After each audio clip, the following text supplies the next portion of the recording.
Welcome to the MessageWhiz interface. In this tutorial, we'll show you how to create a new domain for your email broadcasts. A domain is the part of the email address that comes after the @ symbol, like yourcompany.com. To send authenticated emails through MessageWhiz, you'll need to register your domain in the system. This helps recipients recognize your brand and helps your emails land in inboxes instead of spam folders. To start, go to the Domains section and click Create Domain.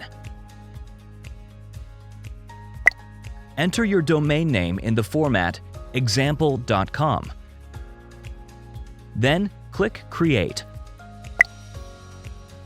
Our customer care team will work directly with your technical specialists to configure your email domain.